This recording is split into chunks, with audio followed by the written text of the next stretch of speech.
नमस्कार दोस्तों। सहायक कुल सचिव परीक्षा 2024 के लिए मात्र अब 10 दिन बचे हुए हैं।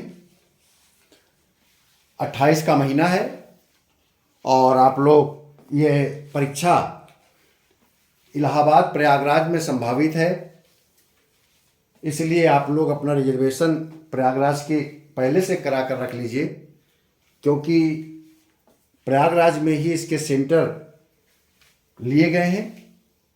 और अब मैं 2-3 दिन लगातार कुछ अभ्यास प्रश्नों पर, टॉपिक वाइज अभ्यास प्रश्नों पर चर्चा करूंगा। आपको मैं अभ्यास प्रश्न पर ही फोकस करूंगा। आपके स्क्रीन में ये अभ्यास प्रश्न उल्लिखित हैं, अंकित हैं। आज मैंने भारतीय अर्थव्यवस्था और योजनाओं के संबंध में कुछ अभ्यास प्रश्न रखे हैं और ये इम्पॉर्टेंट हैं। ये अभ्यास का मतलब ये नहीं कि कोई भी प्रश्न उठा के रख दिया गया है। अगर आपने इन प्रश्नों का अभ्यास कर लिया तो आप 100% अर्थव्यवस्था के क्वेश्चन को, 20 नंबर के प्रश्न को आप आराम से कर लेंगे। और योजनाएं भी अगर 20 नंबर की आती हैं तो उसको भी आराम से कर लेंगे, बहुत आसानी से कर लेंगे। तो लगभग 30 से 40 अंकों को आप इन अभ्यास से पूरे कर सकते हैं। पहला प्रश्न है भारतीय अर्थव्यवस्था का। भारतीय अर्थव्यवस्था की महत्वपूर्ण विशेषताओं का उल्लेख करते हुए वर्तमान स्थिति का आलोचनात्मक विश्लेषण कीजिए। तो भारतीय अर्थव्यवस्था की जो भी विशेषताएं हैं उनको आप लिखेंगे। कृषि की विशेषता, उद्योगों की विशेषता, सेवा में विशेषता, आपका यहाँ की डेमोग्राफी, यहाँ का आबादी, आपकी कृषि में इसका कितना योगदान है, इंडस्ट्रियल में कितना योगदान है, जो भी भारतीय अर्थव्यवस्था की, एक मिश्रित अर्थव्यवस्था की जो विशेषताएं होती हैं उनको आप उल्लेख करेंगे और ये देखेंगे कि वर्तमान में भारतीय अर्थव्यवस्था कहाँ पर है। ठीक है, तो आप इसके अभ्यास कीजिएगा। दूसरा क्वेश्चन है डिजिटल अर्थव्यवस्था से आप क्या समझते हैं, इसके प्रमुख घटकों की व्याख्या कीजिए। भारतीय अर्थव्यवस्था में इसके योगदान का वर्णन कीजिए। डिजिटल अर्थव्यवस्था आप देख ही रहेंगे, आप लोग सब कुछ डिजिटलीकरण हो चुका है अर्थव्यवस्था का, चाहे यूपीआई हो, चाहे स्मार्ट आपके फ़ोन हो, आपके ऑनलाइन शॉपिंग हो, इन सब चीज़ों को ध्यान रखते हुए आप देखिए डिजिटल अर्थव्यवस्था का क्या प्रभाव हुआ है। और तीसरा क्वेश्चन है क्या भारत 2030 तक $5 ट्रिलियन अर्थव्यवस्था बनने में सफल हो सकता है। विश्लेषण कीजिए। 2030 पर आजकल प्रश्न चल रहा है, आजकल काफ़ी चर्चा में रहता है 5 ट्रिलियन इकोनॉमी। इस समय 3.87 ट्रिलियन इकोनॉमी पहुंच चुकी है और 2030 तक $5 ट्रिलियन अर्थव्यवस्था के प्रयास में है।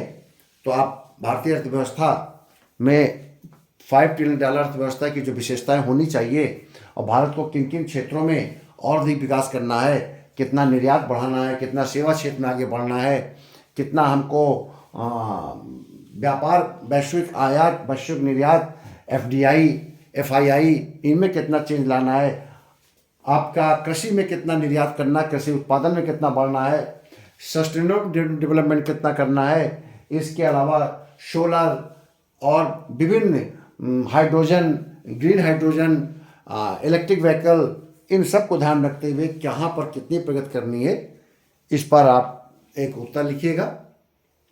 चौथा प्रश्न है भारत की आर्थिक उदारीकरण नीति का मूल्यांकन वर्तमान आर्थिक प्रगति के संदर्भ में करें।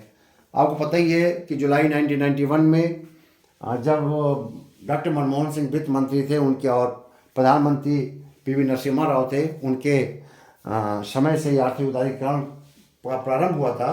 तो आर्थिक उदारीकरण की नीतियों की विशेषताओं का उल्लेख करते हुए जो वर्तमान में जितनी योजनाएं चल रही हैं उनको आप समाहित करते हुए इसका उत्तर लिखेंगे।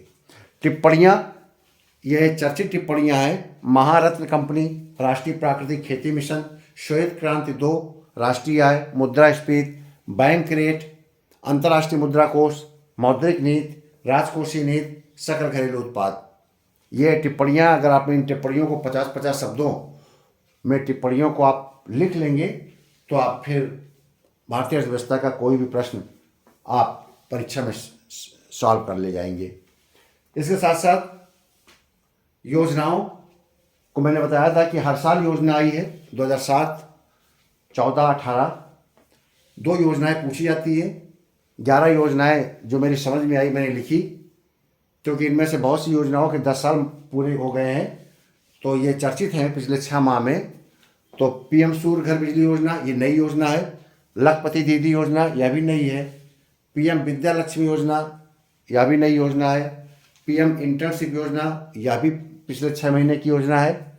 आयुष्मान भारत प्रधानमंत्री जन आरोग्य योजना ये पुरानी है, लेकिन 70 साल से अधिक आयु के बुजुर्ग व्यक्तियों को भी इसमें शामिल कर लिया गया है, तो ये इसका एक नया एडिशन है। मेक इन इंडिया ने 10 वर्ष पूरे कर लिए हैं। एकीकृत पेंशन योजना हाल ही में 25 जनवरी 2025 को आपका ये अधिसूचना जारी कर दिया भारत सरकार ने। यूपीएस जैसे को कहते हैं, आपको पता ही है, ओपीएस, एनपीएस, यूपीएस। तो इसकी विशेषताओं को देख लीजिए, क्योंकि आपकी परीक्षा सहायक कुल सचिव की है, तो ऐसी योजना आ सकती है सरकारी कर्मचारियों से संबंधित। प्रधानमंत्री जनधन योजना इम्पॉर्टेंट है, 10 साल पूरे कर रहा है। सुकन्या समृद्धि योजना यह भी लगभग 10 साल इसके भी हो रहे हैं। मुख्यमंत्री कन्या सुमंगला योजना ये उत्तर प्रदेश की योजना है। और प्रधानमंत्री मुद्रा योजना, इसमें एक संशोधन किया गया है, और उस संशोधन को जोड़ते हुए अब इसको 4 चरण में किया जाता है। मुद्रा योजना में 4था चरण भी शामिल कर लिया गया है। तो इसलिए आपकी ये 11 योजनाएं हैं। इन योजनाओं को पढ़िए, समझिए, नोट्स बनाइए, और कहीं पर भी आपको कोई समस्या आती है इन प्रश्नों को सॉल्व करने के समय, या लगता है कि इसमें किसी मदद की आवश्यकता है, तो आप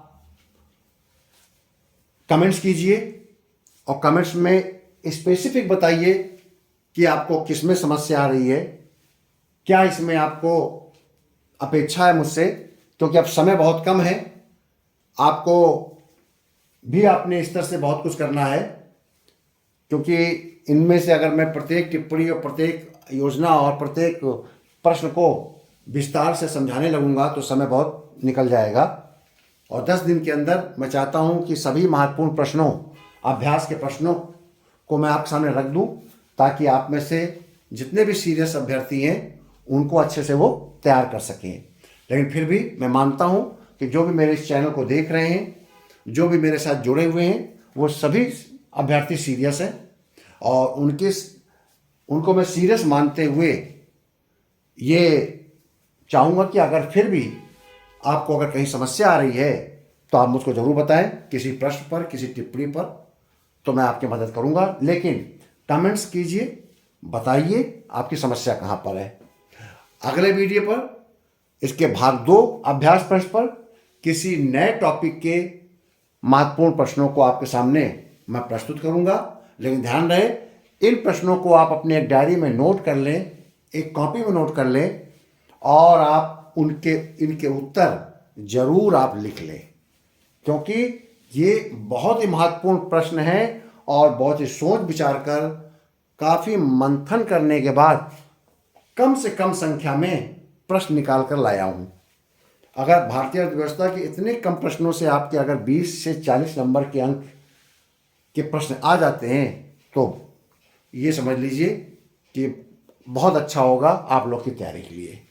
ठीक है, तो मेरे चैनल को लाइक करिए, सब्सक्राइब करिए, और अगले वीडियो में अभ्यास के कुछ नए प्रश्न किसी नए टॉपिक पर आपके सामने प्रस्तुत करूंगा। धन्यवाद।